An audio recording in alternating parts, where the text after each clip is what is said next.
d'être venu et d'être présent. Bonjour, bonsoir à tout le monde. Et surtout, merci Pierre d'avoir accepté mon invitation pour nous parler d'un truc vraiment bizarre. Non, certainement très intéressant et qui me paraît justement valoir le détour. Alors, juste pour cadrer que les ateliers PNL, comme son nom l'indique, c'est des ateliers autour de la PNL, mais j'aime beaucoup m'aventurer dans les chemins de traverse et découvrir des domaines qui ne sont pas vraiment liés, qui ne sont pas vraiment connectés, parce que ça alimente la conversation. Sinon, c'est des conversations qui tournent à la consanguinité, si on peut dire. Alors, je ne vais pas parler de l'intelligence positive parce que Pierre le fera beaucoup mieux que moi et de toute façon, je n'en connais pas assez. Je ne vais pas non plus présenter Pierre, je vais lui demander de dire deux mots sur qui il est, niveau d'identité pour les PNListes, et en deux mots hein, quand même. Et je te laisse la parole, Pierre, et je vais vérifier que tu peux partager ton écran, et ça sera fait quand tu auras commencé. D'accord. Voilà. Qui je suis? C'est une grosse question que je me pose depuis longtemps et à laquelle je cherche toujours une réponse. Mais je crois que je suis en chemin pour trouver petit à petit. Donc, je pratique le coaching comme métier et je suis également, je donne des formations dans le milieu des entreprises principalement. Je me suis formé comme coach il y a 10 ans. Avant ça, je travaillais dans l'informatique bancaire. Je suis ingénieur civil à la base. Et puis j'ai mal tourné, j'ai fait ma crise d'adolescence à 49 ans. J'ai découvert le coaching que je ne connaissais pas. Et aujourd'hui, c'est vraiment quelque chose qui me nourrit profondément. Là, je ne parle pas des finances, mais vraiment de la joie que j'ai d'aider les personnes à découvrir le trésor qui en est, quoi.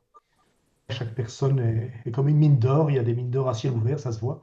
Et puis, il y a des mines d'or qui sont enterrées sous les gravats de la vie. Et ben, mon job de coach, c'est d'aider les gens à se reconnecter à leur mine d'or et à proposer leur or pour un monde meilleur. Et il y a du boulot. Voilà, en deux mots. Sinon, j'habite du côté de Jodogne, donc en Belgique. Je suis marié depuis pas mal de temps, là, 38 ans. J'ai quatre enfants, trois beaux enfants, deux petits-enfants. Et voilà, en gros, ça. Je suis chrétien, c'est important pour moi aussi, cet aspect-là. Voilà, je propose de commencer sur l'intelligence positive. Peut-être deux petits mots avant de démarrer. Donc, j'ai découvert l'intelligence positive il y a maintenant à peu près 3 ans, peut-être quatre, le temps passe vite. Euh, je ne me considère pas comme un expert, mais bien comme un praticien. Donc, j'utilise d'abord pour moi-même. Je peux dire que ça a changé ma vie. En tout cas, c'est une des étapes importantes dans mon développement, sur mon chemin. Et puis, je l'utilise énormément dans ma pratique de coach et je donne également des formations et puis de temps en temps des petites soirées d'information comme celle-ci sur ce que c'est pour partager quelque chose qui a été pour moi une chouette découverte qui m'a vraiment permis d'avancer. Voilà, je vais essayer de partager mon écran. OK, partager, ça devrait fonctionner. C'est pas écran 1, c'est ici. Voilà. Est-ce que vous voyez mon écran? Ces deux merveilleux enfants. Oui. Oui, ça va, vous voyez? OK. Peut-être juste avant de commencer, si vous avez des questions ou quoi, je vous invite à les écrire dans le chat. Et Christian, à ce moment-là, me fera la synthèse. Moi, j'ai fermé mon chat pour pouvoir me concentrer sur ce que je veux vous présenter. Et il m'interrompra si à ce moment il estime qu'il faut m'interrompre, ou bien on gardera les questions pour la fin. Donc n'hésitez pas déjà à mettre des questions pour le temps de questions-réponses à la fin. Mais s'il y a quelque chose qui n'est pas clair, n'hésitez pas à interrompre pour que je puisse clarifier si je vais trop vite ou qu'on ne me comprend pas ou quoi. Voilà. Alors, non, je crois que je peux y aller. Ah oui, peut-être pour gérer un peu le timing. Ma présentation va prendre, je ne sais pas, trois quarts d'heure, quelque chose comme ça. Il y aura un petit exercice que je vous proposerai vers la fin. Et puis on aura le temps d'échanges, questions, remarques, ou ce que ça éveille en vous. Voilà. Il est 6 heures du matin. Mon réveil vient de sonner. Je me lève péniblement. J'arrive dans la salle de bain, je veux me brosser les dents, Merde, le tube est vide. Encore une journée qui commence. Je regarde par la fenêtre, on est en Belgique, c'est des nuages gris, de la pluie, une espèce de bruine. Encore une journée triste. Je descends après ma douche pour prendre mon petit-déj, j'écoute les nouvelles mauvaises, d'où qu'elles viennent, comme le chantait Stéphane Echer. Je pars en voiture pour mon premier rendez-vous, c'est vraiment un rendez-vous important avec un client, j'ai une offre à discuter avec lui. Évidemment, je tombe dans les bouchons, des bouchons encore plus gros que d'habitude. Le temps file, ma voiture, elle avance pas. Et aucun doute, je vais être en retard. Quelle journée de merde. J'arrive énervé, stressé au bureau, avec 25 minutes de retard à ma réunion. Les questions de mon client sont pas simples et je peine vraiment à garder mon calme. Et ça se passe vraiment pas trop bien. Alors bon, j'ai peut-être un petit peu forcé la dose pour l'exemple. Cependant, personnellement, je dois reconnaître que avant de découvrir et d'essayer d'intégrer, je suis toujours en cours d'ailleurs, l'intelligence positive, j'étais quand même souvent habité par ce type de pensée, par ce type de ressenti. Il faut reconnaître que nous, les humains, on est quand même souvent les rois de l'auto-sabotage. Les contrariétés, bah, ça nous arrive assez régulièrement. Et comment est-ce qu'on réagit à ces contrariétés? Bah, souvent en s'énervant et en entretenant cet énervement, en entretenant ce stress. Cette stratégie, elle résout absolument rien du tout, bien au contraire. Elle nous plonge dans un mal-être qui est encore plus profond et qui grandit au fur et à mesure que j'entretiens mon stress comme on jette de l'huile sur le feu. Alors le stress rend notre regard de plus en plus sombre, au point que des événements qui au départ bah, sont relativement anodins finalement, bah, on en fait des montagnes. Un autre élément important, c'est que le stress, ça c'est les neurosciences qui nous le disent, bah, ça réduit fortement ma créativité, donc ma capacité à trouver des solutions à ces contrariétés. Et ces clés que je n'ai pas, auxquelles je n'ai pas accès à cause de mon stress, bah, la porte reste close et je reste enfermé derrière les barreaux de mes sombres pensées. Cette stratégie, en fait, elle est donc toxique pour moi, elle est aussi toxique pour mes relations, pour mon entourage, que ce soit au niveau privé ou au niveau professionnel. Alors plutôt que de sortir de la douleur provoquée par ce qui se passe, en fait, j'entretiens cette douleur. Je la développe même en portant toute mon attention sur elle, sans chercher à en sortir, en trouvant éventuellement une nouvelle voie. En choisissant bah, bien inconsciemment, bien sûr, cette voie, je me sabote moi-même. Alors parfois, l'autosabotage, il est évident, comme dans l'exemple que je vous ai donné, mais parfois c'est beaucoup plus subtil. Et sans savoir, sans y prêter attention, je ne vais même pas me rendre compte que je m'autosabote. C'est beaucoup plus insidieux. Voilà. Mais le résultat est le même. Je me tire vraiment vers le bas. Alors, l'intelligence positive, bah oui, c'est un des remèdes, une des approches qui permet justement de sortir de cette ornière-là. Comment est-ce qu'on pourrait définir l'intelligence positive? Moi, la définition que je préfère, c'est ma capacité à gérer les petits ou grands défis de la vie avec un esprit positif plutôt que dans le stress. Donc, ma capacité à gérer les défis de la vie avec un esprit positif, constructif, plutôt que dans le stress. Alors, d'où ça vient? Ben, ça vient d'un bouquin qui a été écrit par un certain Shirzad Chamine, qui est un Américain, comme son nom ne l'indique pas. Le bouquin a été publié en 2012. À partir du bouquin, il a aussi fait un TEDx qui a eu pas mal de succès.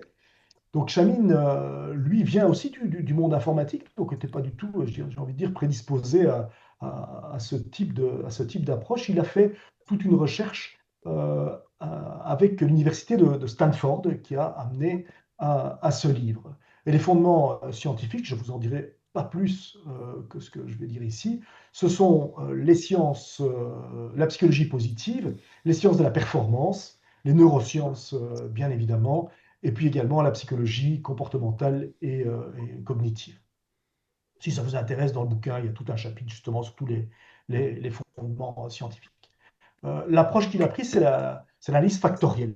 L'analyse factorielle, c'est quoi? C'est ce qui découvrir les racines fondamentales d'un certain phénomène avec comme objectif de simplifier très fortement la problématique. Si j'applique par exemple l'analyse factorielle aux couleurs, ben, il existe une infinité de couleurs, et l'analyse factorielle nous permet de ramener ces couleurs à trois couleurs de base qui permettent d'arriver à toutes les autres couleurs. Et donc l'idée de Samine, c'est d'appliquer ça également au comportement humain pour trouver les facteurs fondamentaux qui permettent d'arriver à tout ce que l'on peut observer chez l'humain. Pourquoi est-ce que nous réagissons d'une certaine façon, que cette façon soit plutôt de l'ordre de l'autosabotage ou plutôt vertueuse, j'ai envie de dire. Alors, à quoi il est arrivé? Ben, c'est simplement que dans notre cerveau, il y a, ça c'est une neuroscience qui nous amène à ça, il y a plusieurs régions, dont deux régions auxquelles on va s'intéresser ici. Il y a une région qui est le siège de nos émotions, on appelle souvent négatives. Moi, personnellement, je préfère parler d'émotions désagréables. La peur, la colère, l'anxiété, la honte, la culpabilité, tout ce qui est frustration et ainsi de suite. De l'autre côté, il y a une autre région qui sont vraiment bien séparées et on va voir qu'elles ne s'activent pas la plupart du temps en même temps, hein, ou qui est plutôt le siège d'émotions agréables, de la joie, de la sérénité, de la paix, un ressenti d'empathie, de curiosité, de créativité, de compassion.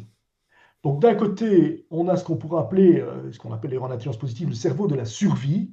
De l'autre côté, en anglais, oui, pardon, avant de passer à ça. Donc c'est le réseau de la région de la survie, elle est son carburant, son combustible, son fuel, c'est le stress. C'est ce qu'on va appeler aussi en intelligence positive le pays des 10 saboteurs que je vous présenterai un peu plus loin. Ceux qui ont fait le test ont déjà des idées de quoi je parle. Alors de l'autre côté, il y a, en anglais, il parle de thrive brain, moi j'ai appelé ça le cerveau de la vie, qui lui, son moteur, c'est l'amour, c'est l'amour défini comme étant le don de soi, de ce que je suis réellement. Je ne parle pas de l'ego, je parle de l'être que je suis vraiment, cet être authentique, le trésor dont je parlais tout à l'heure, qui nous habite chacun. Donc le don de soi et l'accueil de l'autre tel qu'il est, donc, bon, pas non plus dans son ego, mais tel qu'il est en profondeur, sans vouloir le changer. Et ça, c'est le pays du sage. Alors en nous, il y a souvent comme une espèce de combat entre cette lumière d'un côté et plutôt l'ombre de l'autre côté. Alors, en fait, ce sont deux moteurs. Et ces deux moteurs fonctionnent.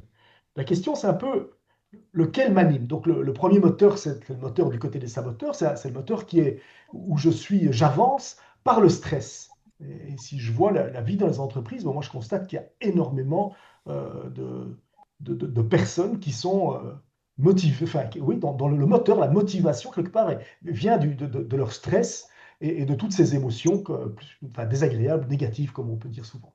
Et l'autre moteur, ben, c'est le moteur du sage. Donc, une motivation par des émotions, elles qui sont agréables. Moi, je parle de motivation par l'amour, et de l'autre côté, motivation par le stress. On peut se demander, à nous-mêmes d'ailleurs, quel est le moteur qui m'anime principalement? Je peux évidemment passer d'un moteur à l'autre. Pourquoi est-ce que je fais les choses? C'est ça, hein, le moteur. Pourquoi est-ce que je fais les choses? Est-ce que c'est par amour ou par stress? Alors, les deux moteurs fonctionnent. Ils amènent tous les deux à un certain succès. Euh, donc, les saboteurs peuvent entraîner la réussite, mais cette réussite, la plupart du temps, elle n'est pas durable et il n'amène pas du tout à l'épanouissement. Si on regarde notre monde actuel, je pense qu'il a été principalement nourri par ce moteur du stress, le moteur des saboteurs, et je crois qu'on est en train de foutre pas mal de choses en l'air sur notre belle planète, entre autres, et au niveau de l'humain également. Alors, l'autre moteur entraîne également souvent la réussite, mais toujours un épanouissement. Donc, l'échec, là, ne va plus être vécu quelque part comme un échec qui pose vraiment problème, mais comme une étape vers ce que je poursuis. Alors, le résultat de la recherche à partir de l'analyse factorielle sur ces différents comportements humains disent qu'il n'y a finalement que trois muscles à l'origine de ce qu'on pourrait appeler notre fitness mental, notre bien-être mental. Hein. Je fais du fitness à la salle de sport ou je fais du sport, c'est pour me sentir bien dans mon corps. Mais qu'est-ce que je pourrais faire comme fitness pour me sentir bien dans mon mental? Eh bien, là, d'après l'approche de la psychologie, il n'y a finalement que trois muscles à travailler ou trois familles de muscles à travailler. Le premier, c'est ce muscle qui nous permet d'intercepter les saboteurs, dont on va parler tout à l'heure. Le second, c'est booster les cinq pouvoirs du sage. On pourrait dire que là, il y a cinq muscles du sage. Et le dernier, en fait, c'est comment passer de la survie à la vie. Comment passer des saboteurs, donc désactiver les saboteurs quelque part, et activer mon sage. Donc ce sera un peu le plan de ma présentation. Commençons par les saboteurs, comment intercepter les saboteurs, et présentons ces saboteurs. Alors, je vous ai parlé de 10 saboteurs. En fait, il y en a un plus 9. Le un, c'est le chef, c'est le parrain de la mafia, c'est le juge. Vous avez fait un test, enfin certains d'entre vous l'ont probablement fait, peut-être pas tous, là où on parle de 9 saboteurs. Ça, ce sont les complices dont je vais vous parler par la suite. Le juge, il nous attaque sur trois axes. Le premier axe, c'est il m'attaque sur moi-même. Donc, ces saboteurs, ce sont les pensées qui m'habitent. Et ces pensées inconscientes, hein, elles viennent de mon inconscient, ces pensées-là, et qui génèrent mes émotions. Souvent, je me rends compte des émotions, mais je ne suis pas conscient des pensées qui sont derrière. Il faut que je réfléchisse. Tiens, pourquoi est-ce que je suis ça? Parce que je pense cela. J'ai une pensée qui m'est venue. Et typiquement, pour le juge qui m'attaque, moi, ben t'es pas à la hauteur, tu pourrais mieux faire, tu es un usurpateur, tu es le syndrome de l'imposteur, par exemple, tu n'es pas assez, ou tu es trop ceci, ou tu es nul quelque part. Il y a la même chose par rapport aux autres. Donc là, le juge va susciter en moi des pensées qui vont critiquer, qui vont juger les autres. Donc typiquement, hein, l'autre est nul, l'autre est incapable, si c'était moi, je ferais beaucoup mieux, et ainsi de suite.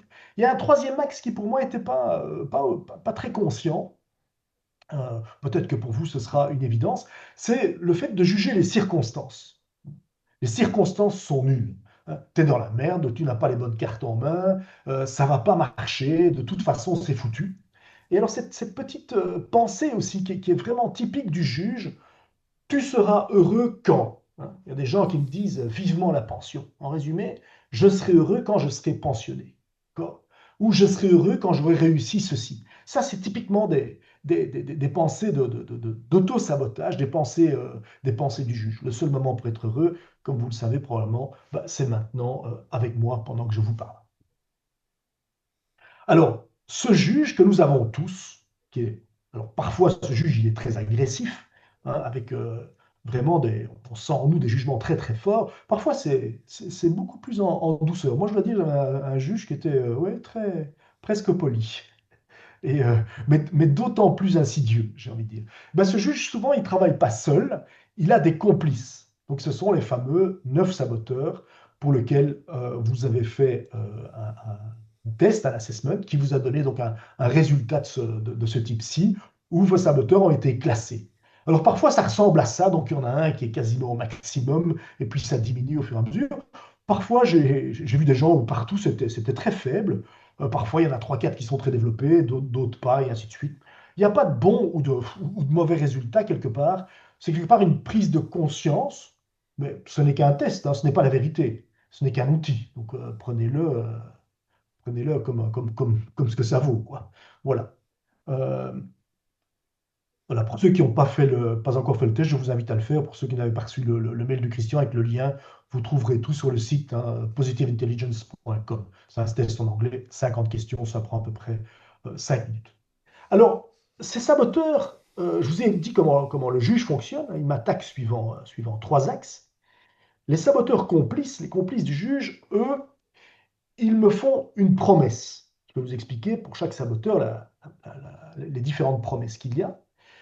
Et pour que cette promesse se vérifie, d'après ce saboteur, il faut que je suive la stratégie qu'il me propose.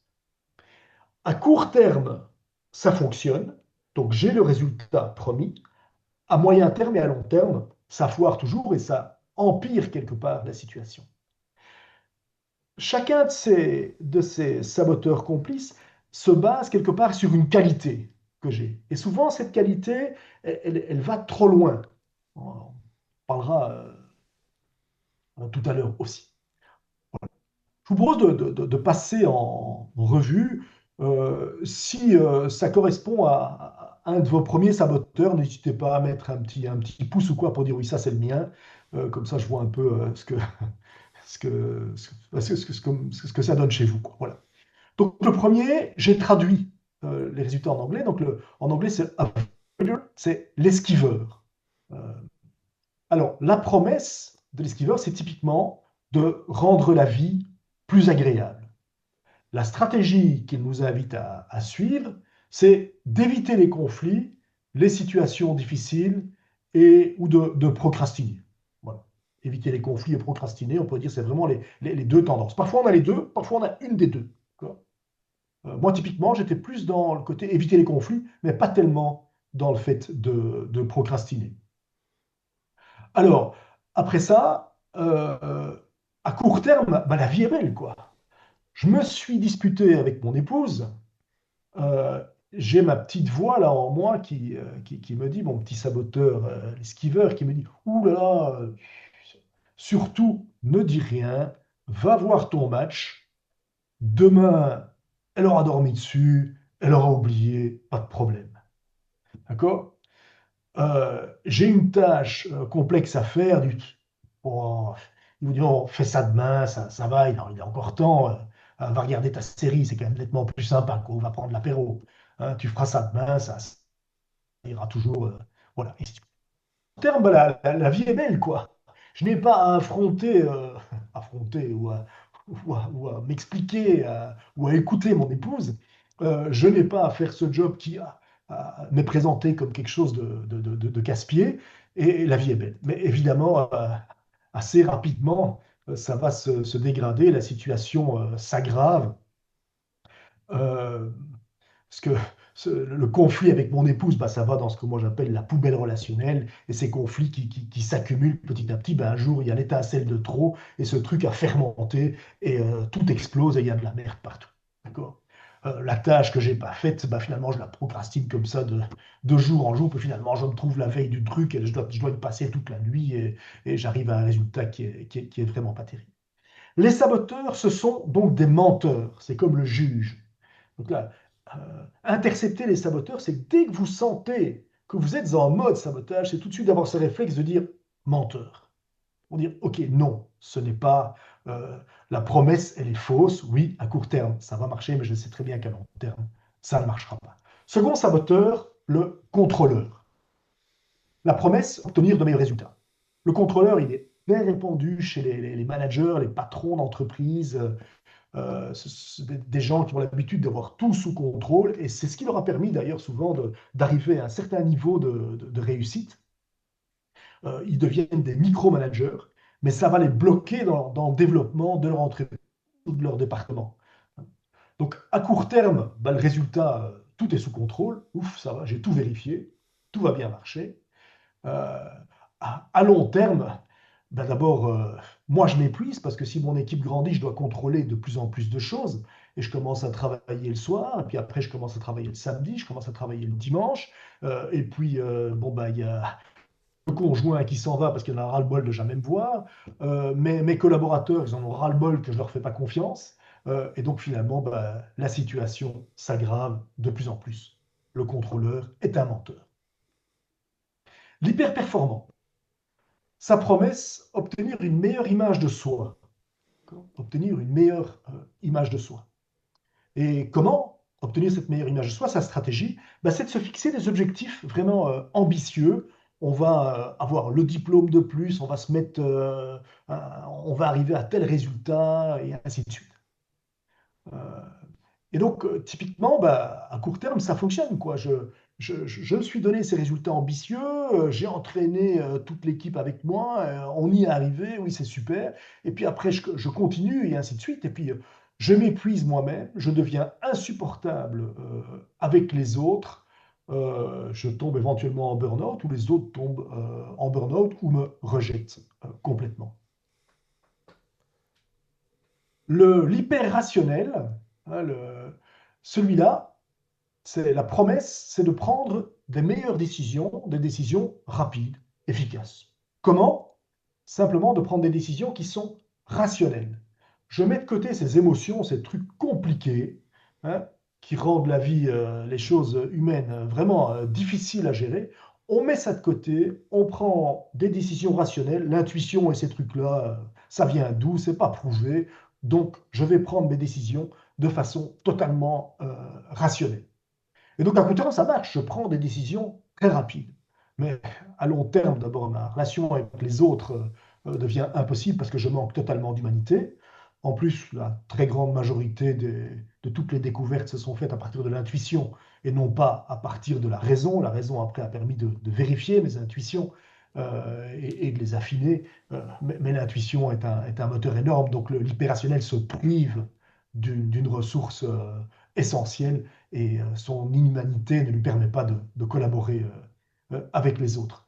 Donc avoir raison, c'est très bien, mais avoir raison tout seul, ça sert absolument à rien.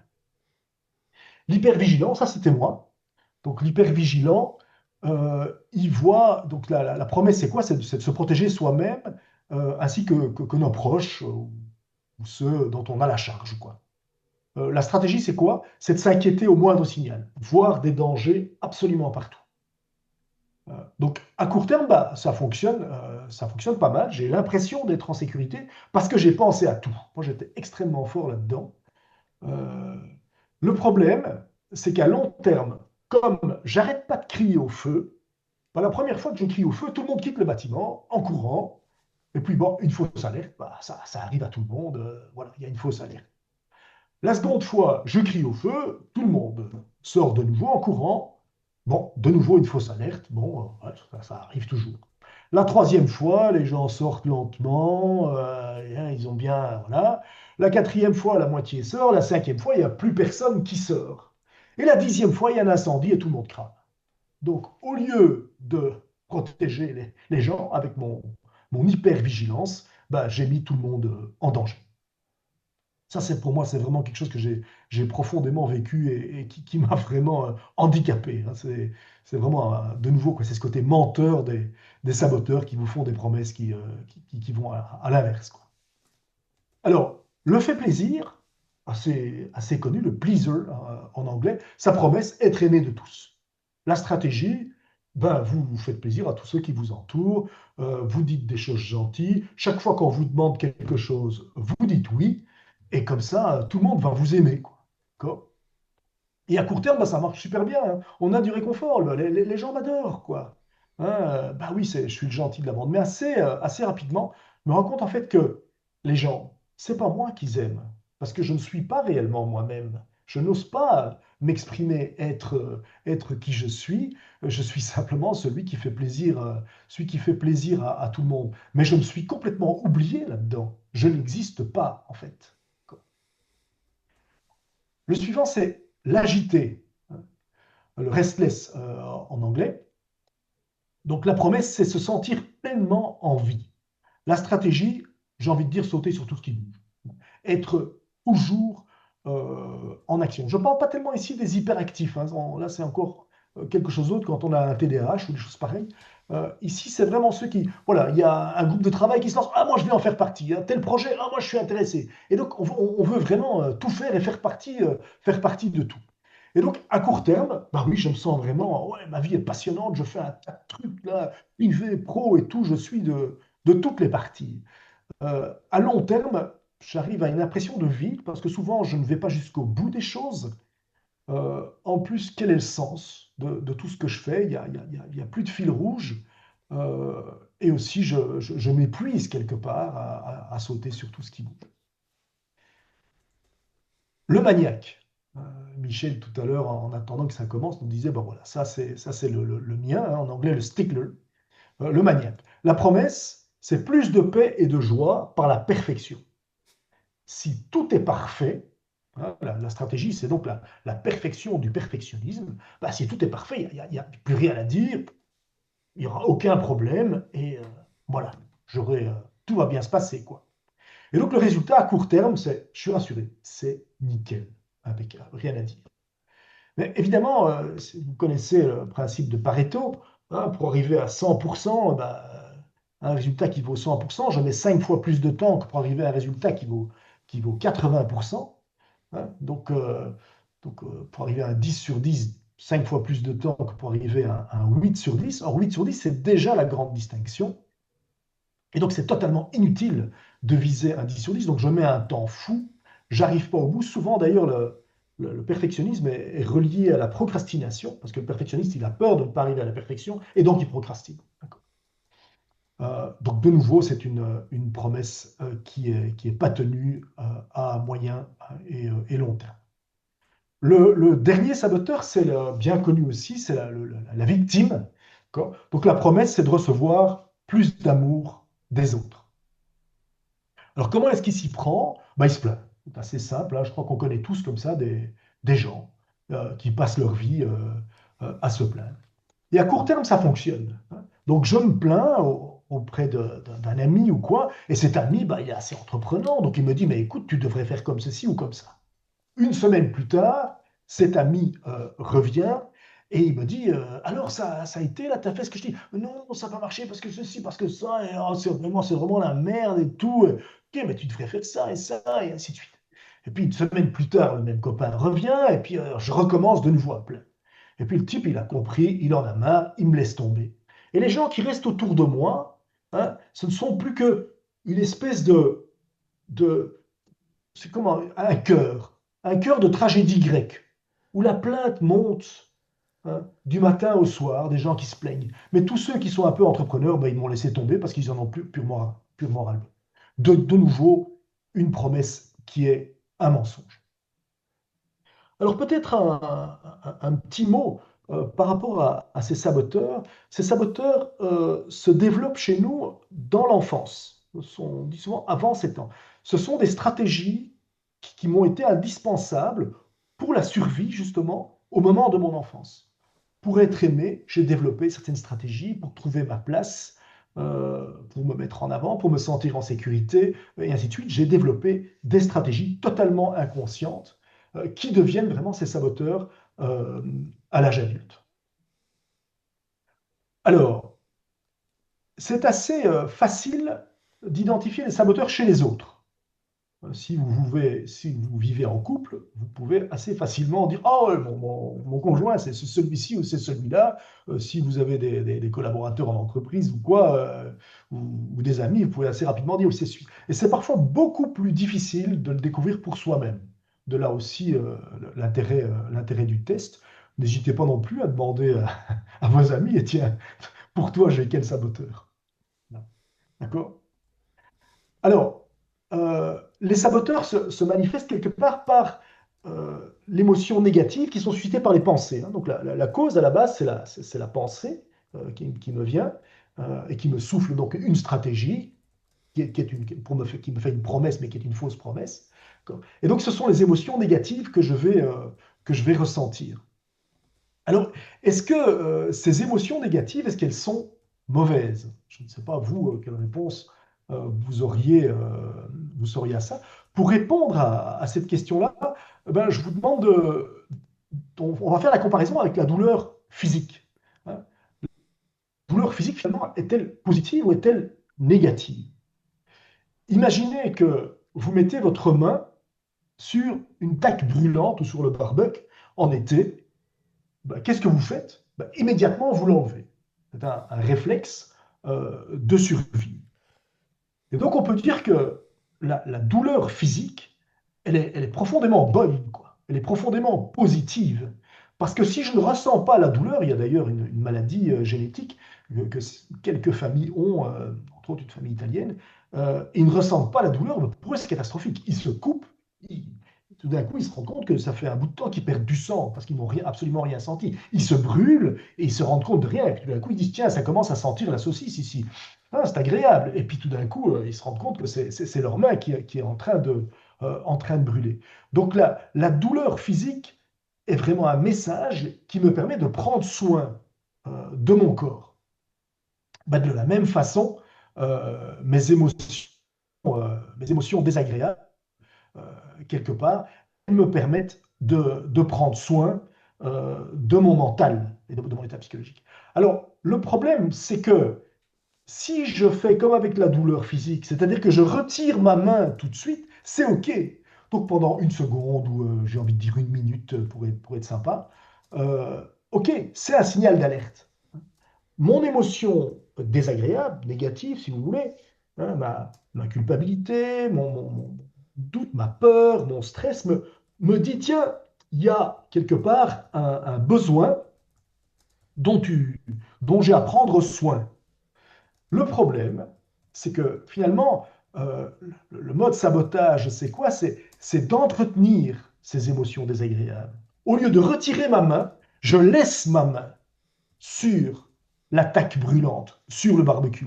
Et évidemment, là, c'est une attitude qui est profondément toxique et destructrice pour moi-même et pour mon entourage. Donc, entretenir mes émotions désagréables, hein, entretenir mon stress, comme on a souvent tendance à le faire, en tout cas, je parle pour moi, si je n'y prête pas attention, c'est ça le mode saboteur.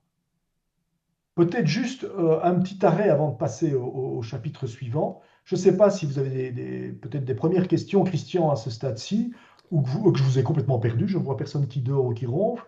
Mais est-ce que ça va jusqu'ici? Est-ce qu'il y a Il y a quelque chose? oui, oui, merci beaucoup. Il y a juste une question que je relève, peut-être. Y a-t-il un rapport ou un parallèle avec les drivers de l'analyse transactionnelle? Assez évident, hein. Le driver fait plaisir, bah c'est le saboteur qui fait plaisir, hein. Donc assez évident. Donc on peut voir ça. Comment est-ce qu'il est arrivé à 9 saboteurs? Ça, c'est une matrice. Si ça vous intéresse, il y a une matrice de 3 par 3 avec d'un côté 3 besoins et d'un autre côté 3 styles. Et en croisant ça, il est arrivé à partir de cette analyse factorielle à ces 9, à ces 9 saboteurs plus le juge. Bien sûr, il y a un rapport avec les drivers. Oui, tout à fait. Autre remarque ou question, Christian? Ou je Et moi, continue? j'ajoute ma question, c'est-à-dire que quand j'ai vu 9, ben, comme tout le monde, j'imagine, j'ai pensé à l'ennéagramme et je me dis, bon, probablement il y a un rapport, une correspondance à faire. Je ne sais pas si Ouais. tu as déjà regardé à ça. Je ne suis pas expert en Enneagramme, j'ai fait un peu de processcom, mais pas le Enneagramme, j'ai parcouru un peu, mais pas plus que ça. Euh, alors, Chamine, il aime bien présenter l'intelligence positive comme le système d'exploitation de l'humain, en disant que tous les autres modèles sont comme des applications qu'on viendrait, hein, Android, quelque part, ça, ce serait l'intelligence positive, et toutes les autres applications, ce seraient comme des applications qui viennent se placer dessus, mais sur lesquelles on peut faire un parallèle à partir de là.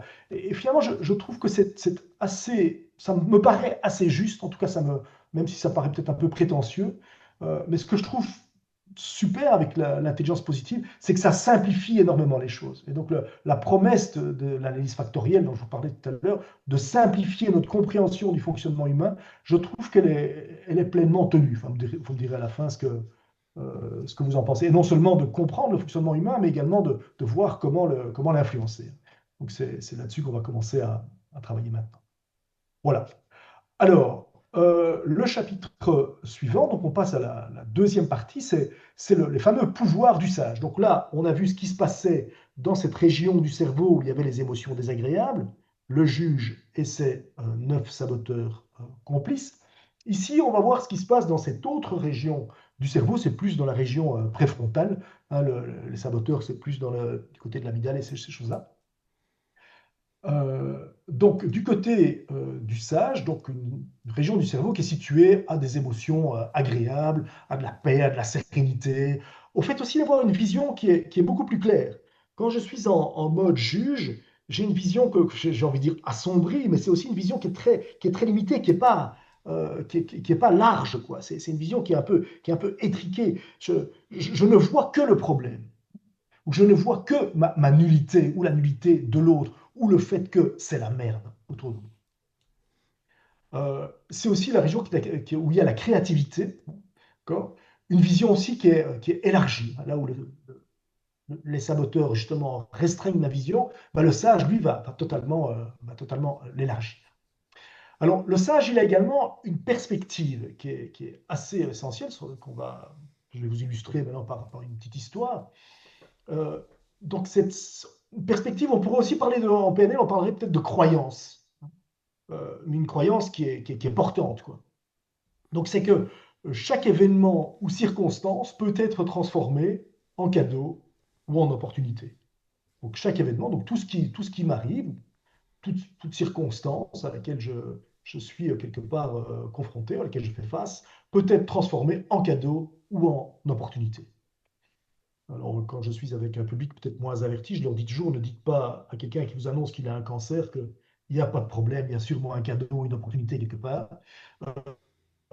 Mais par contre, de se dire ça à soi-même, je trouve que là, il y a quelque chose d'intéressant pour aborder les choses différemment, justement, avec ces perspectives du sage. Pour illustrer ça, Chamin, il raconte une histoire, un conte chinois, ça se passe il y a plusieurs centaines d'années. C'est un fermier qui a un étalon. Et avec cet étalon, il participe à des courses. Alors, son cheval, justement, vient de remporter sa première course. Et tous les voisins, les amis arrivent chez lui pour le féliciter, lui disent que c'est vraiment extraordinaire, qu'il a vraiment de la chance. Et la réponse que donne ce fermier qui dit, qui sait ce qui est bon et ce qui est mauvais? Après ça, une semaine passe et comme le cheval a eu du succès, il y a des voleurs qui sont venus piquer le cheval. Et voilà le fermier qui se retrouve sans son cheval qu'il aimait beaucoup. Et alors que justement, il venait de gagner. De nouveau, les voisins arrivent et disent, oh non, c'est vraiment malheureux, alors que tu l'avais tellement entraîné depuis des années, et là il gagne, et puis on te le pique, c'est vraiment moche, et ainsi de suite. De nouveau, le fermier leur donne la même réponse, hein.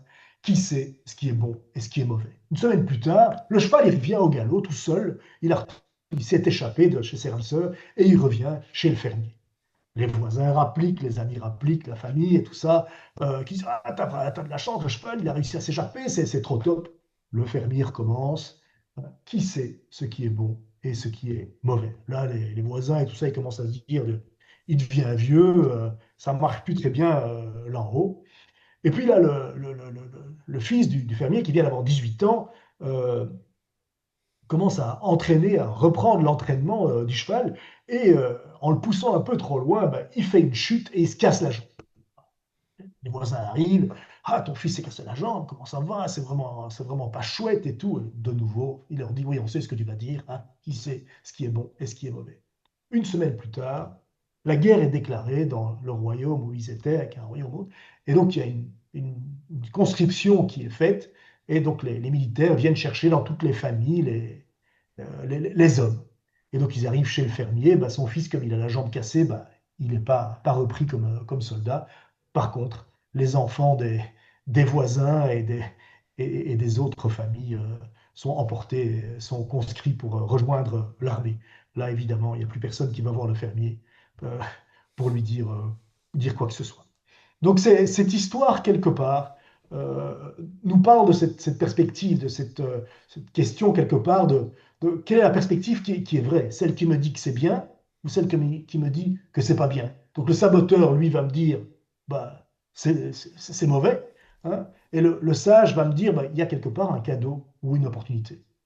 Quelle est la perspective, finalement, qui est la bonne? Ben, la réponse, c'est la perspective, finalement, que je crois. Mon prof de marketing, qui avait fait pas mal de PNL aussi, qui me disait toujours, je crée ce que je crois. Voilà. Euh, tout ça pour vous parler de cette perspective du sage qui veut voir en tout ce qui se passe, non pas un côté qui soit particulièrement mauvais, simplement, voilà, les circonstances, elles sont ce qu'elles sont.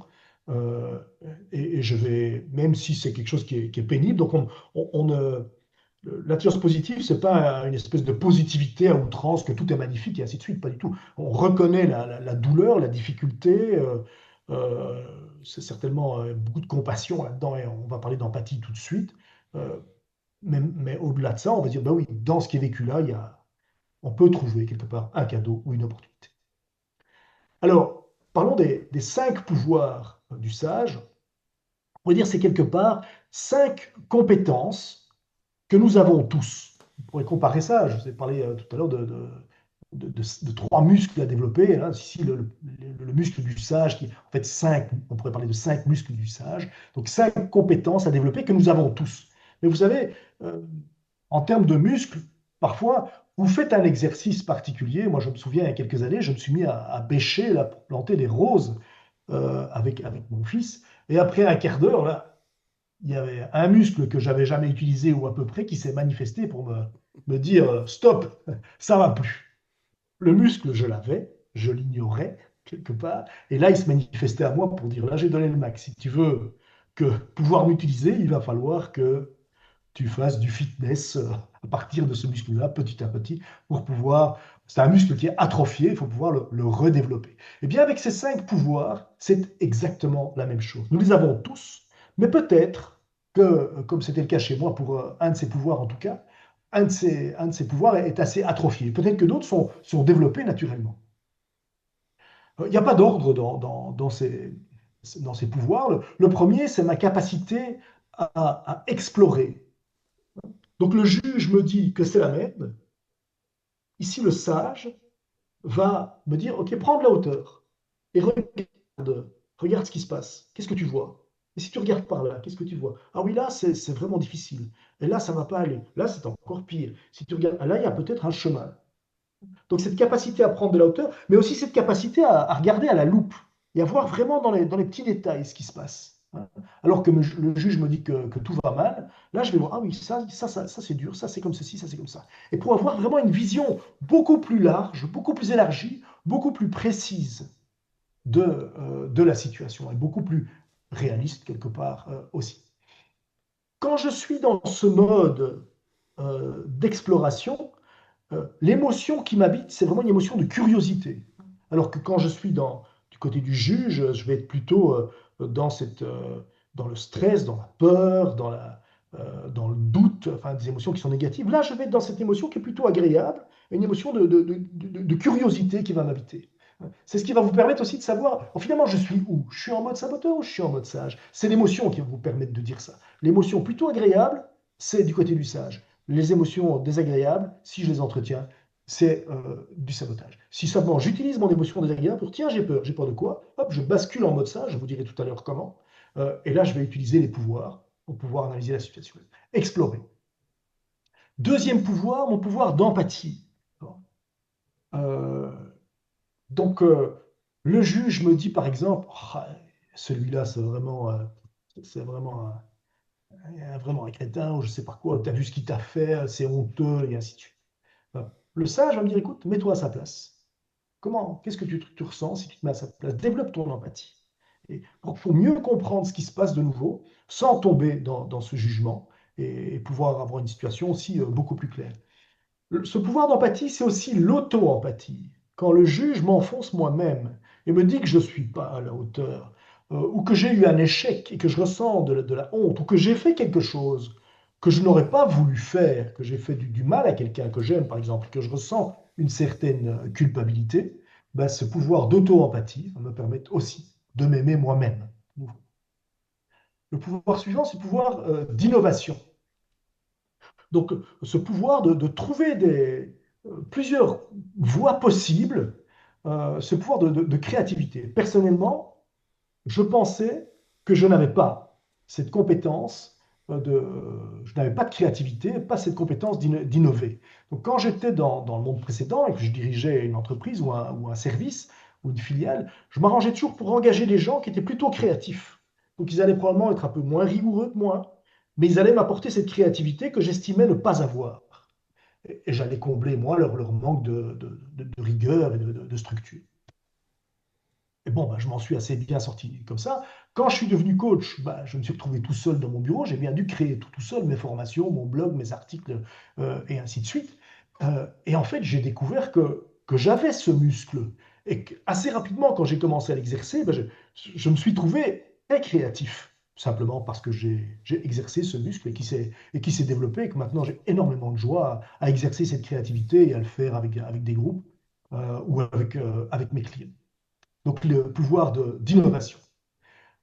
Le pouvoir suivant, c'est le pouvoir de décision. En anglais, il parle de navigate.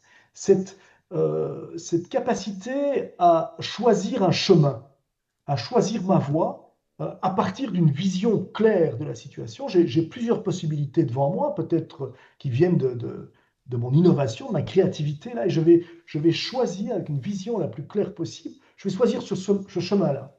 Alors, je ne suis pas sûr que ce soit un chemin qui mènera à la solution, mais c'est celui qui me paraît le plus juste. Et je vais y aller parce que j'ai la croyance du sage. Hein. De toute façon, même si je me trompe, si j'arrive, si j'échoue sur ce chemin ou si j'arrive à un mur, bah, sur ce chemin, j'aurai appris des choses, j'aurai découvert des choses, il y aura des cadeaux ou des opportunités pour moi qui me permettront après à trouver le chemin qui m'amènera là où je désire aller. Donc le pouvoir de décision, le pouvoir de faire des choix. Là où le juge va plutôt me dire surtout bouge pas, ou l'esquiveur va me dire touche à rien, attends que ça passe, quoi. Le dernier pouvoir dont je voudrais vous parler, c'est le pouvoir d'agir, le pouvoir d'action. Donc j'ai décidé d'une voie et je vais donc utiliser mon pouvoir d'action pour agir, pour faire un premier pas. Et puis encore un pas, et puis un pas après l'autre. Et je chemine comme ça, et pas après pas.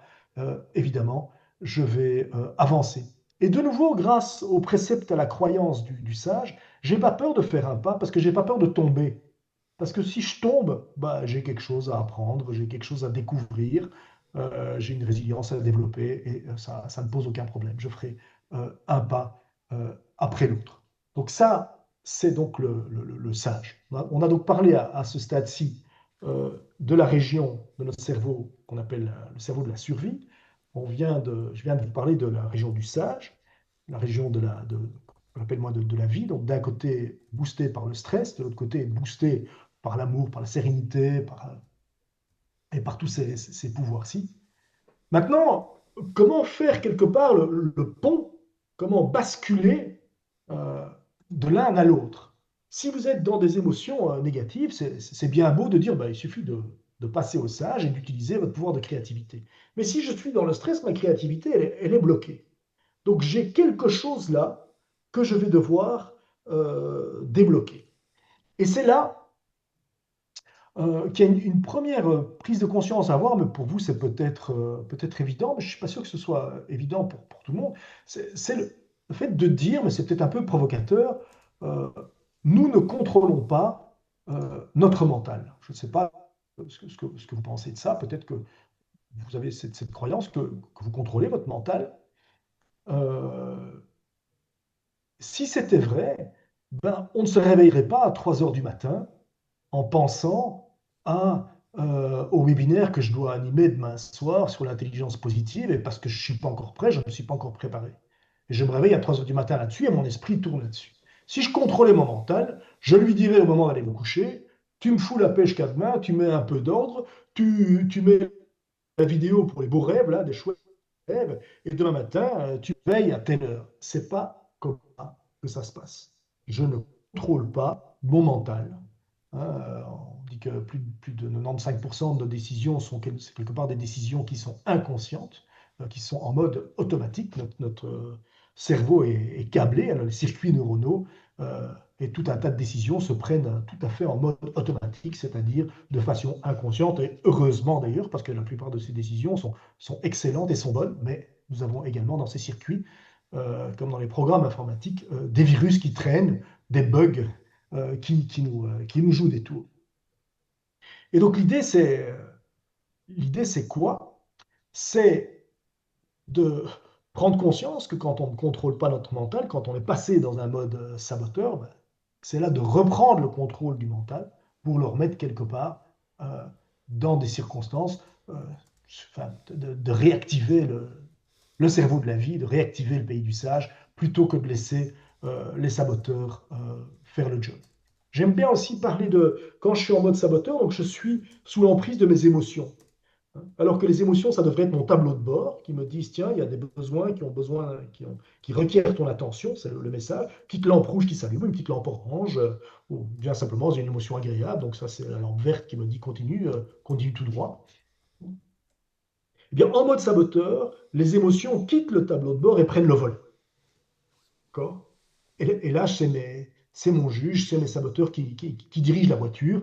Et autant les émotions sont essentielles, autant si je leur laisse le volant, là, elles conduisent extrêmement mal. Et je vais droit à l'accident. Alors, ce qui a été découvert en- que les neurosciences, enfin, l'imagerie médicale a permis de découvrir, d'abord, c'est qu'on voit très bien, quand on est en mode saboteur, c'est une région du cerveau qui s'éclaire, j'ai envie de dire, qui est active. Quand on est en mode sage, c'est une autre région. Et ils ont trouvé un moyen de désactiver la région des saboteurs pour activer la région du sage. Et comment est-ce que ça se fait ça? Ça se fait par des exercices qui ont un nom barbare, je n'ai pas réussi à trouver une traduction qui me plaît, qu'on appelle en anglais des PQ reps. PQ, c'est pour Positive Intelligence Quotient, donc le quotient d'intelligence positive. Et reps, c'est l'idée du fitness, hein, quand des répétitions d'un même exercice, hein. Vous êtes au fitness pour vous muscler, vous allez soulever 12 fois un certain poids, vous allez faire 12 tractions, 12 pompes, je ne sais pas quoi. Je ne je suis pas un roi du fitness, physique en tout cas. Et donc ici, c'est la même idée. On va faire des petits exercices de 10 secondes, donc un picurep, c'est 10 secondes, pas plus. On va éventuellement le répéter quelques fois euh, pour justement désactiver la région des saboteurs et activer la région des sages. Et donc on le voit. Et ces piqûres, c'est quoi? C'est se concentrer pendant 10 secondes donc sur une sensation physique, que ce soit sur le toucher, que ce soit sur l'ouïe, la vue, l'odorat, le goût, la respiration. Enfin, voilà. Euh, on va faire quelques exercices maintenant de façon à ce que vous ressentiez ça. OK? Donc, je ne sais pas s'il y a quelqu'un qui est en voiture. Sinon, les autres que je vous propose, pour faciliter la chose, je vous propose de fermer les yeux. Si jamais vous êtes perdu et que vous ne savez pas très bien comment faire, ouvrez les yeux, regardez comment je fais s'il y a des gestes qui sont, enfin des descriptions de gestes qui sont pas évidents. On est parti pour 3-4 minutes. Normalement, ça fait pas mal. Si vous êtes distrait, pas de problème, ça fait partie de l'exercice. Dès que vous vous rendez compte de votre distraction, revenez à l'exercice. Et ce retour fait aussi partie de cette musculation. On va le faire pendant quelques minutes. Après, je vous expliquerai comment utiliser ça dans la vie courante. Donc, je vous invite euh, à fermer les yeux. Je vais faire tout un balayage de différentes méthodes, de façon à ce que vous ayez un peu une idée de ce qu'elle pourrait donner. Voilà, les yeux fermés. J'invite à vous tenir assez droit sur votre chaise, mais de façon quand même assez confortable. Une position de méditation, comme on dit. Donc les pieds bien par terre, non croisés, les jambes non croisées, le dos relativement droit et la tête droite sur votre colonne vertébrale. Voilà. On va commencer simplement par respirer et par se concentrer sur les mouvements de mon ventre quand je respire. Donc j'inspire et je vois mon ventre qui monte. Quand j'expire, il descend.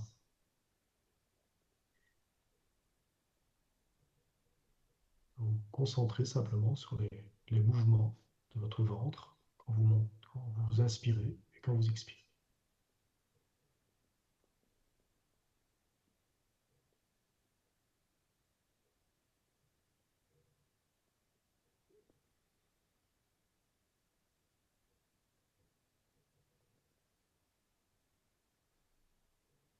Si vous êtes distrait, pas de problème. Dès que vous vous rendez compte, vous revenez à l'exercice.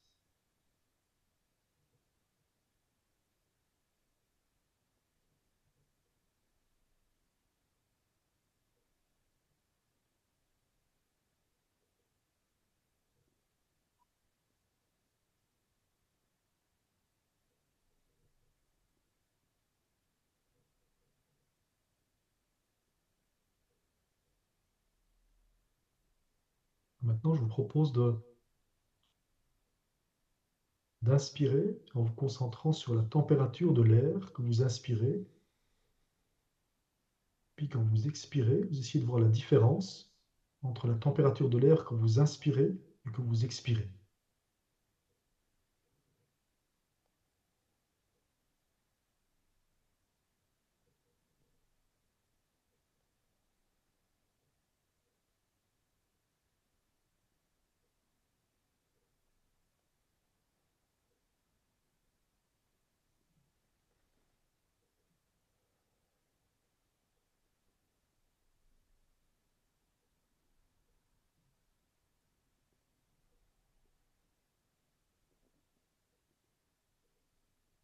De nouveau, si vous êtes distrait, ne laissez pas le juge vous dire que vous n'êtes pas capable.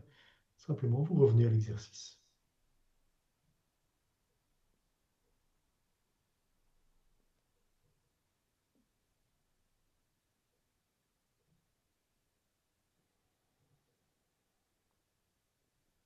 Maintenant, vous allez frotter votre pouce contre votre index, donc le bout de votre pouce contre le bout de votre index, en mettant une pression telle que vous ressentez la moindre aspérité, du bout de vos doigts. Vous devriez presque être capable de distinguer vos empreintes. Voilà.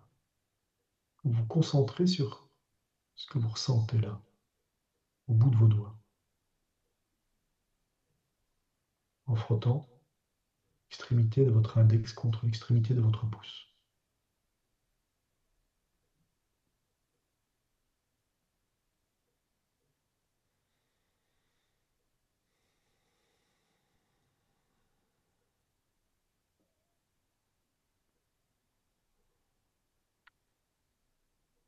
Vous pouvez changer de main avec l'autre main.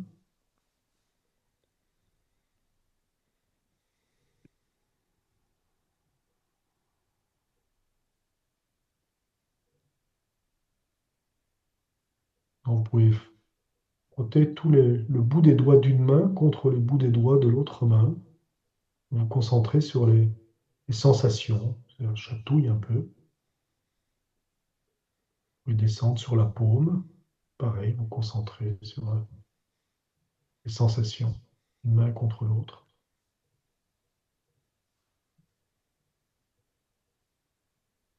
Voilà.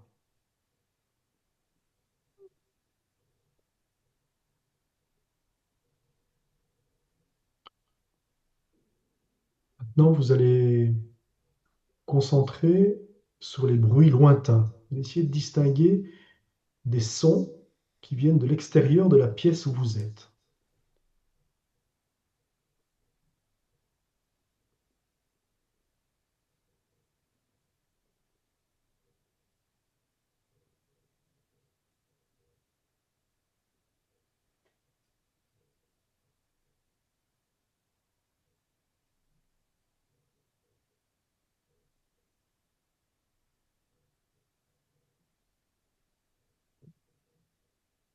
Et ensuite, vous vous concentrez sur les bruits qu'il y a dans votre pièce.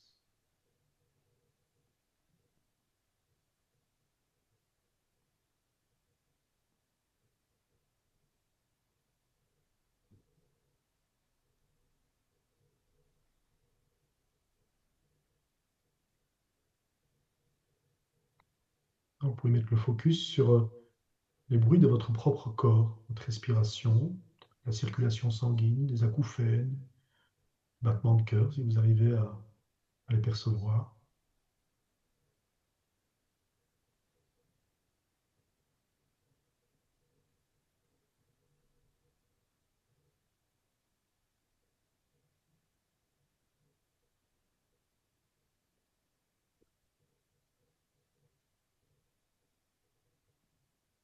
Un petit dernier pour la route.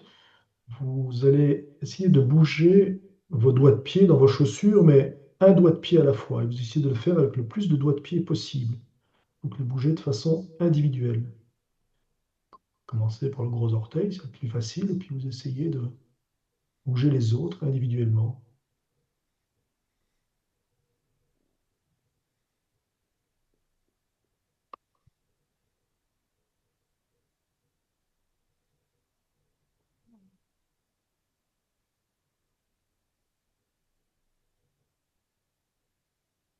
Voilà, quand vous êtes prêt, vous revenez. Voilà. Normalement, vous devriez être relativement serein, apaisé. Je ne sais pas si vous confirmez ou pas. Voilà. Donc ici, on a fait beaucoup de petits picureps, hein. Un picurep sur la respiration, par exemple, c'est 3 respirations. C'est à peu près 10 secondes. 3 respirations, c'est à peu près. Quand vous prenez une respiration consciente, on respire lentement. C'est à peu près 3 respirations. Voilà. Euh, alors, comment est-ce que...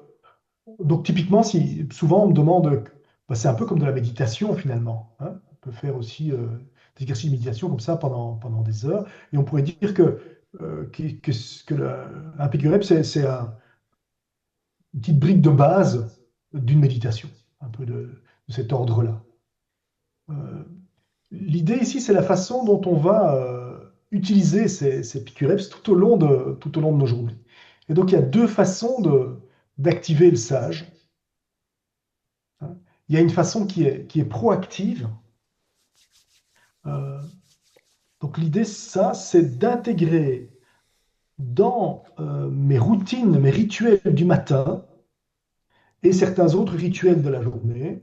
Donc, je ne suis pas sous stress, mais je vais intégrer là des PQREPS, de façon à, dès le matin, activer davantage mon sage et vraiment le booster.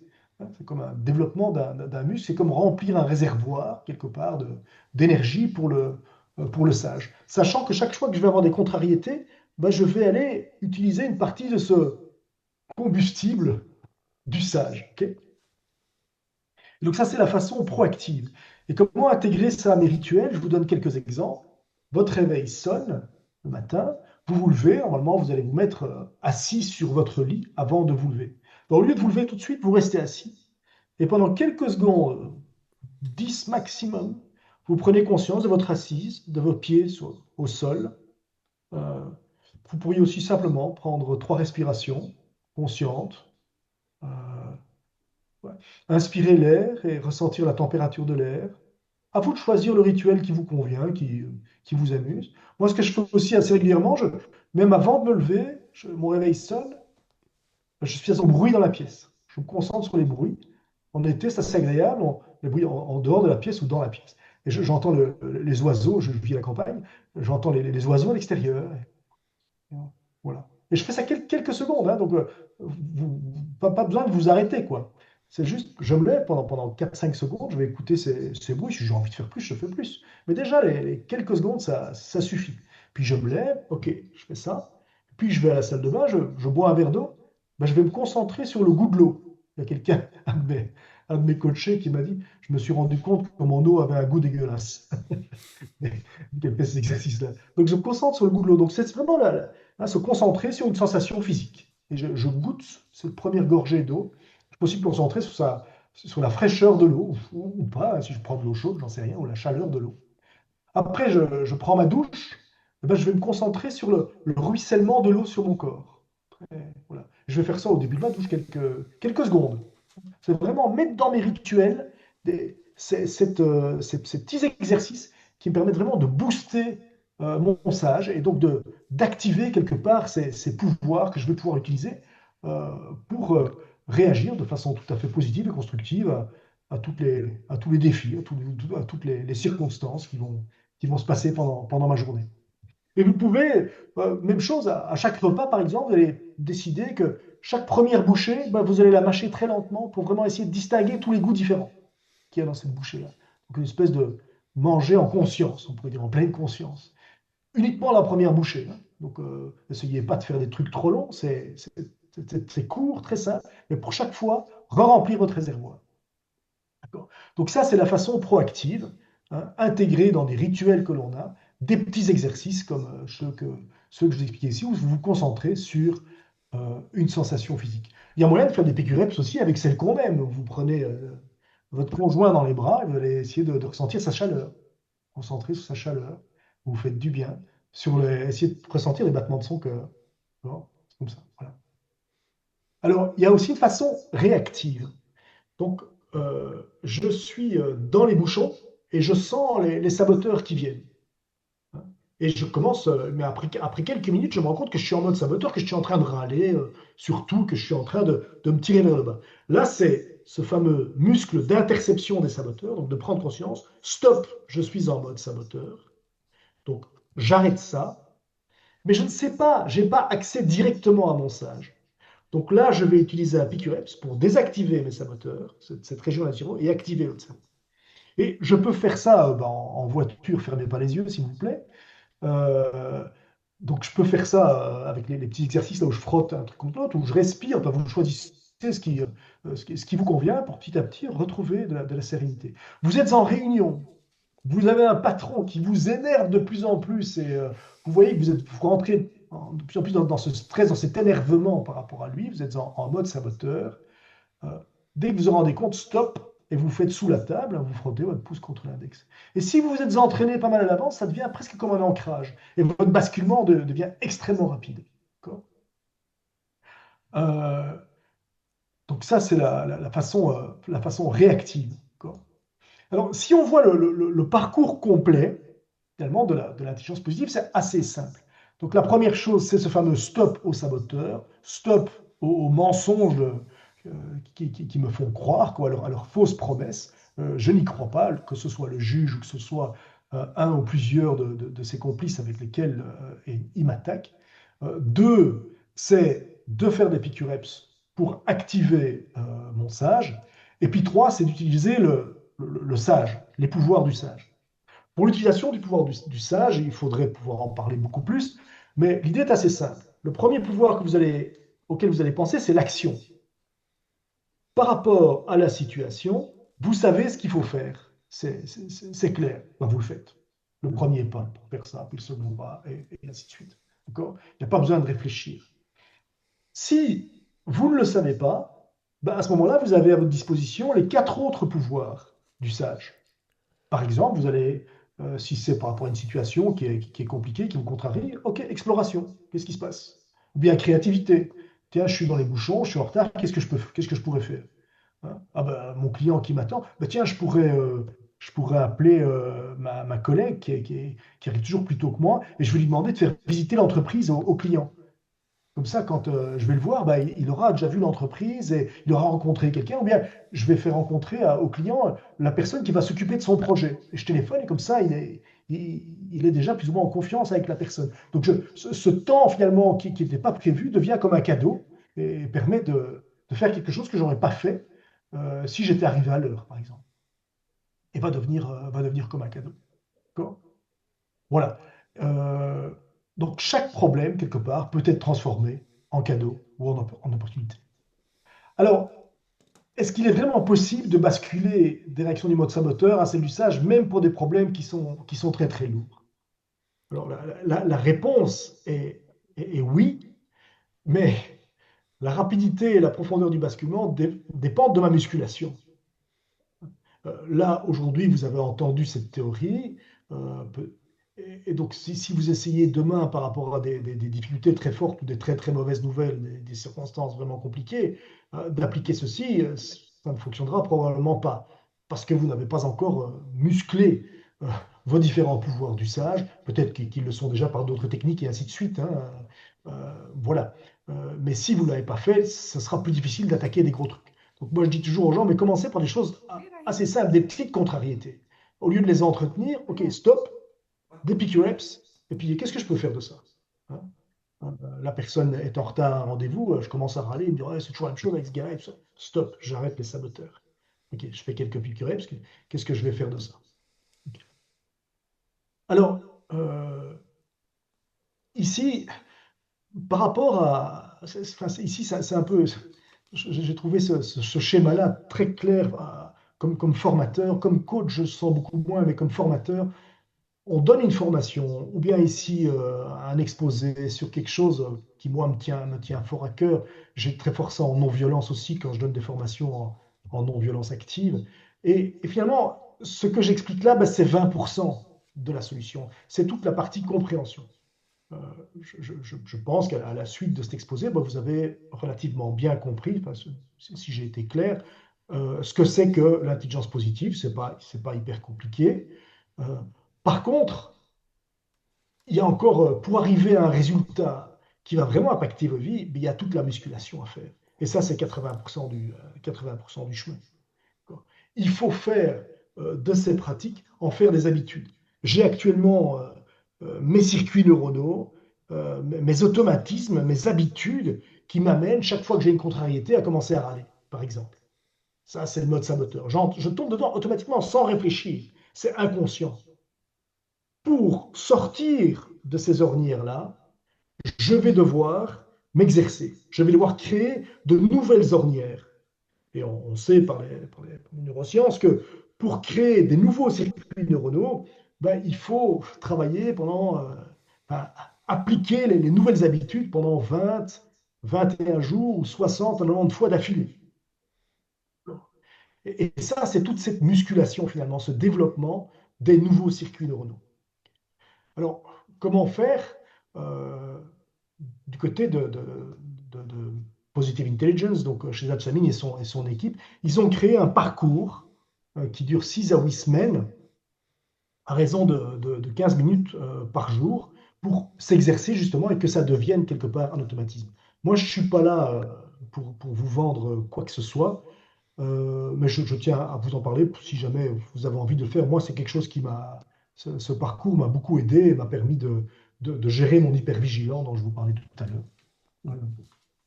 Voilà. Donc, vous pouvez bien sûr essayer de le faire seul avec le support du bouquin. Le bouquin, il a été traduit en français, mais la version française est épuisée.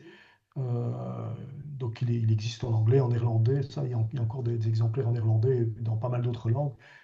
Mais sinon, aujourd'hui, c'est le livre en anglais pour nous, en tout cas. Donc, vous pouvez le faire seul avec le support du bouquin, ou éventuellement vous mettre à plusieurs et commencer à créer un petit groupe de pairs où vous voyez chaque semaine pour échanger, tiens, ben, comment tu as avancé là-dessus, comment tu as fait ceci, et ainsi de suite. Ou bien, vous pouvez le faire à partir d'une application qu'ils ont créée, eux, qui, je dois dire, est super bien faite. C'est la seconde version. Moi, quand je l'avais fait, c'était la première. Je l'ai refait pour découvrir cette version-ci et pour en parler à mes clients. C'est vraiment très, très bien foutu. C'est en anglais. Donc, cette application vous accompagne tous les jours pour les 15 minutes d'exercice. Ces 15 minutes, c'est 3 minutes là, 2 minutes là, et ainsi de suite. Vous choisissez comment vous le faites, c'est entièrement paramétrable. Donc, ces 15 minutes, c'est pas trop lourd. Et il y a une vidéo aussi d'1 heure par week-end. Parfois, il faut bosser quand même un petit peu plus parce il l'a coupé maintenant en plusieurs petites vidéos. C'est vrai que le total ne fait jamais plus d'1 heure, mais il y a quand même des réflexions à avoir et ainsi de suite. Je dois dire, c'est bien foutu, c'est assez concret. Il y a un côté un peu américain parfois, mais c'est tout à fait tolérable. On passe assez facilement au-dessus. Peut-être que votre juge va vous dire que c'est nul, que c'est américain, mais c'est l'occasion justement d'exercer et d'appliquer pour vous dire non, non, ça c'est le juge. Il y a vraiment quelque chose à découvrir là derrière. Après, il y a les 15 minutes par jour de pratique. Évidemment, c'est sur 6 semaines. Et donc, suivre une formation en ligne, il y a plus de 90% des gens qui s'inscrivent à des formations en ligne qui ne vont pas jusqu'au bout.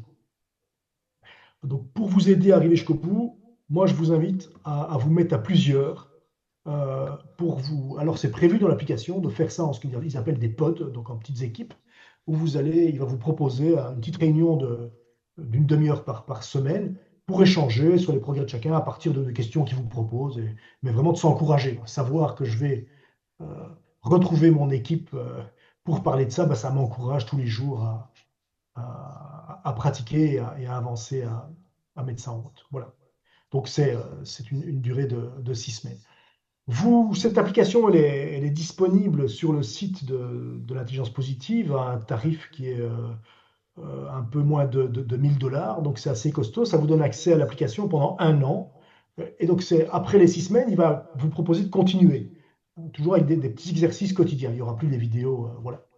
Euh, si vous me contactez, je peux vous l'avoir à un prix qui est nettement plus décent. Je ne peux pas vous donner de prix comme ça, parce qu'on ne peut nulle part annoncer un prix inférieur à celui qui se trouve sur le site. Bien sûr, il y a un business derrière, mais franchement, moi, ce truc-là m'a beaucoup aidé. Voilà. Ok, qu'est-ce que je voulais encore vous dire là-bas? Voilà, moi, je suis arrivé au bout de mon exposé. Donc, si vous avez des questions, des remarques, des réflexions, euh, Si tu veux bien arrêter le partage d'écran, comme ça on peut... oui, exactement. Bon, je vais ouvrir le feu directement. D'abord, merci. Ce que j'aime beaucoup, c'est d'entendre quelqu'un qui parle d'une approche parce qu'elle l'a vécu et ça lui a apporté quelque chose. C'est beaucoup mieux que quelque chose de éthéré, distant et déconnecté d'une expérience propre et personnel. Ça, c'est une première chose. Donc pour ça, merci Pierre. Et ce qui me vient aussi, bon, j'imagine les PNListes parmi nous, on a reconnu des modèles comme le modèle des partis, on a reconnu des croyances, on a reconnu des stratégies à mettre en place.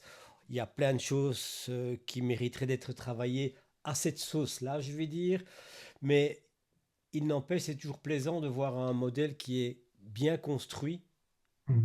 quelque part et qui tient la route. J'avais trouvé, parce que j'adore non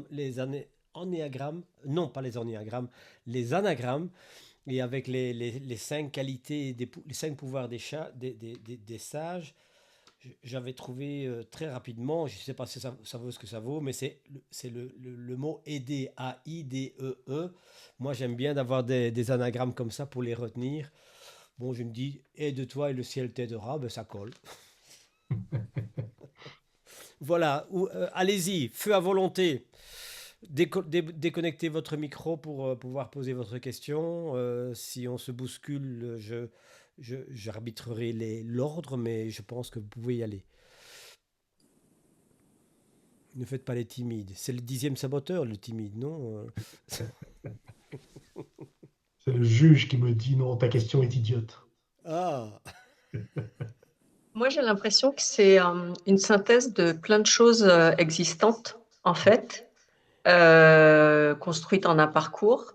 Moi, j'ai reconnu la spirale sensorielle de l'hypnose, euh, la méditation, la pleine conscience, la méditation sur la respiration.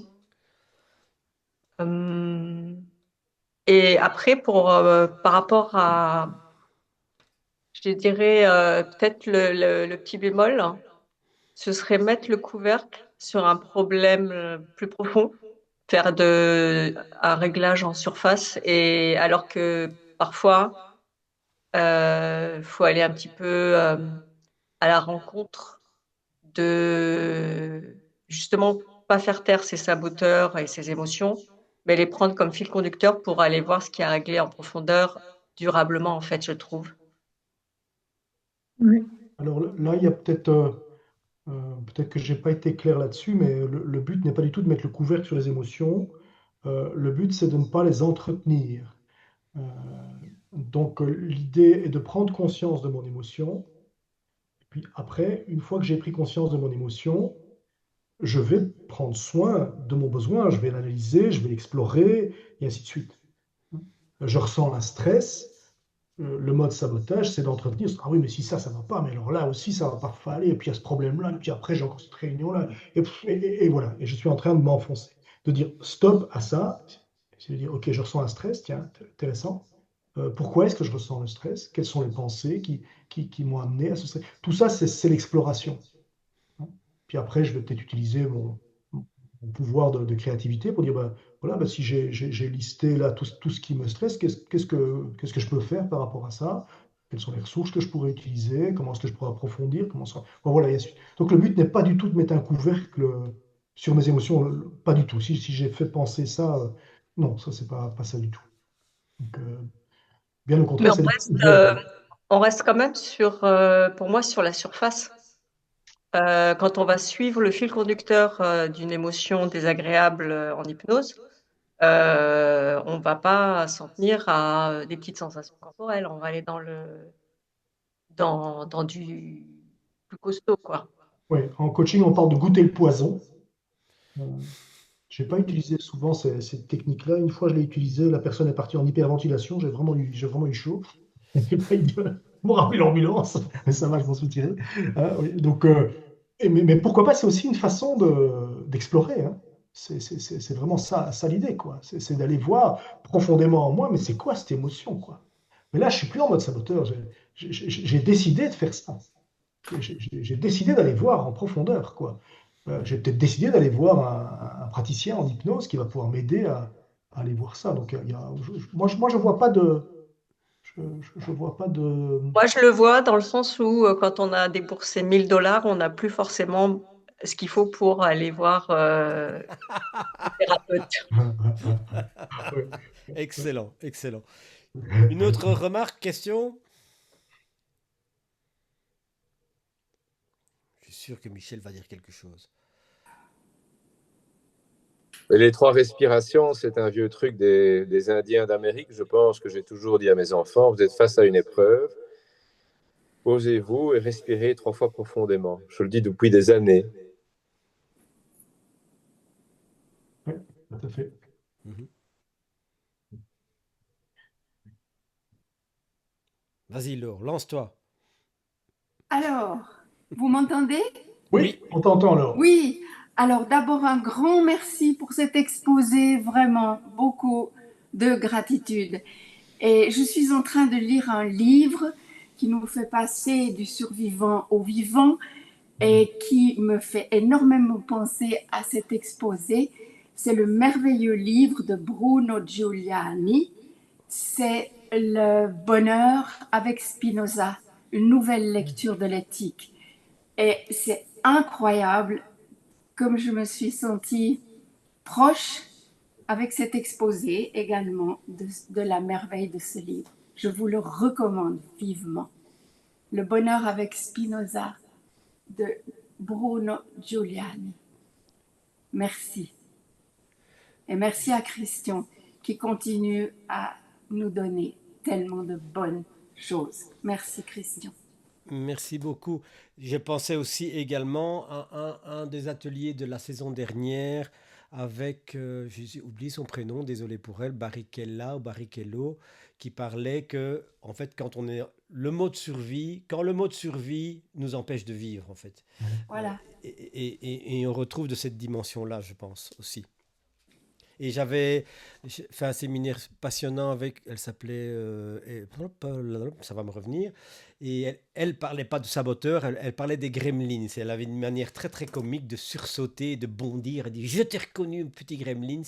Ouais. Petite stratégie créative et amusante pour pouvoir dédramatiser quand on bascule du côté noir de la force des saboteurs.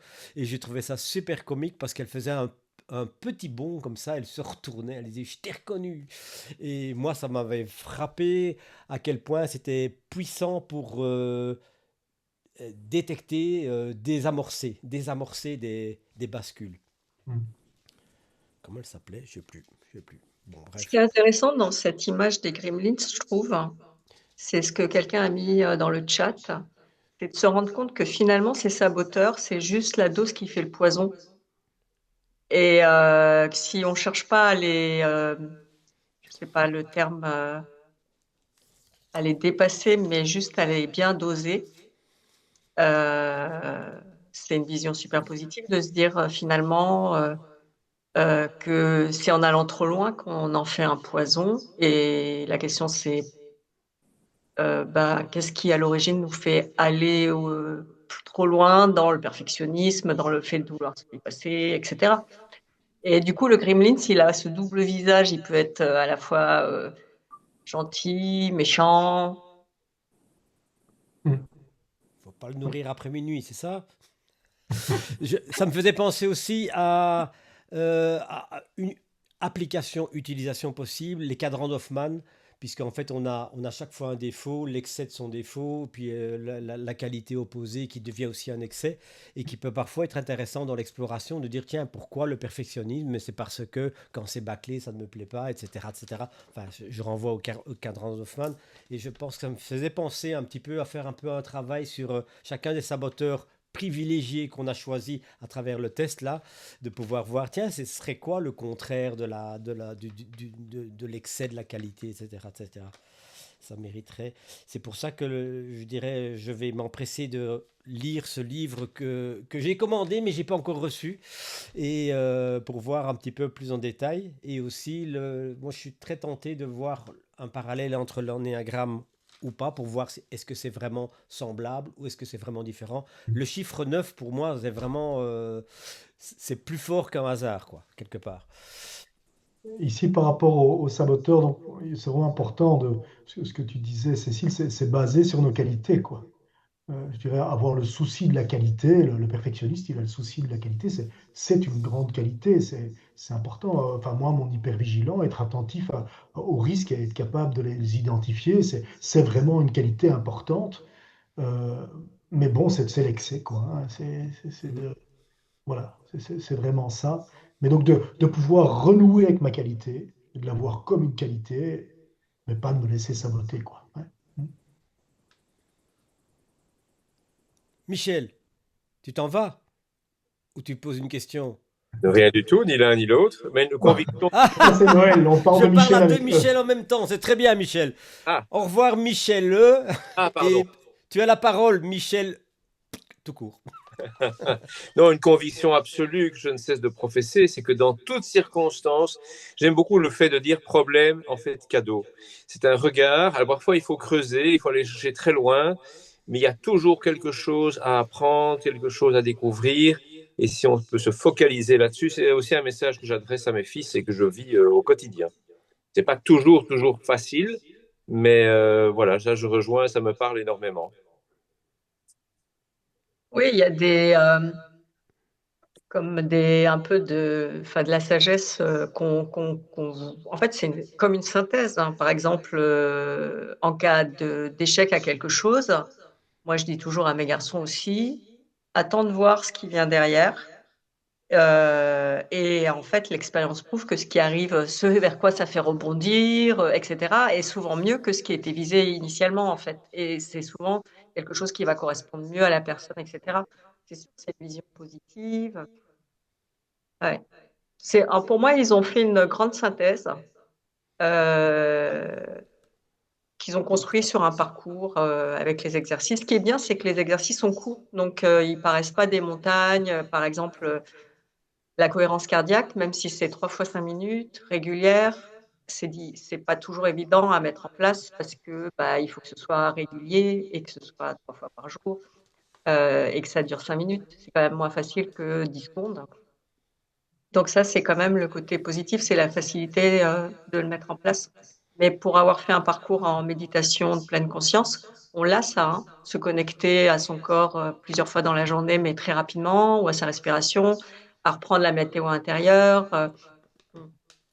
Donc, et après, donc merci déjà pour l'exposé, hein, Pierre, hein, c'était très clair et merci. Le fait de, de faire une liste comme ça, en, en cataloguant un peu les gens, ça peut être intéressant parce qu'on va se dire, ah ouais, là, ce trait-là, ok. Mais en même temps, les individus sont tellement complexes et tellement individuels qu'à chaque fois qu'il y a une liste comme ça, en tant que thérapeute, je trouve que ça peut pousser à des projections. C'est-à-dire qu'on va les mettre dans un paquet et on va être moins en synchro, en position basse, en fait. On va partir avec des préjugés. Les préjugés, intéressant. Et, et, ouais. Moi, enfin, la petite expérience que j'ai là-dedans, c'est en fait, je parle beaucoup dans l'exposé des saboteurs, et c'est vrai que c'est assez parlant, mais finalement, le gros truc, c'est le juge, quoi. Et si, bon, vous avez 9 saboteurs là, et vous pouvez vous concentrer sur le premier, le second, vous prenez dans votre top 3 celui qui vous parle le plus, pour pouvoir identifier quand vous êtes en mode sabotage, quoi. Mais vous concentrez pas sur. N'essayez pas de corriger spécialement ça. L'idée, c'est de prendre conscience. Je suis en mode sabotage, je suis en train d'entretenir ma douleur, finalement. Je garde la main sur le poil, quoi. Et là, il faut que je l'enlève. Pour pouvoir me soigner, justement, hein. Comme Ouais. disait Cécile, quoi. Peut-être se soigner, mais fort en profondeur, d'ailleurs, hein. Peut-être devoir aller sur le billard, quoi. Mais, c'est pas tellement important quel saboteur est à l'œuvre à ce moment-là. Perdez pas votre temps. Ça. Je suis en mode sabotage. Ok, je me rends compte que je suis en train de me tirer vers le bas. Et je fais quelques petits exercices. Tchic. Et je décide quel pouvoir du sage je vais utiliser. Voilà. Ouais.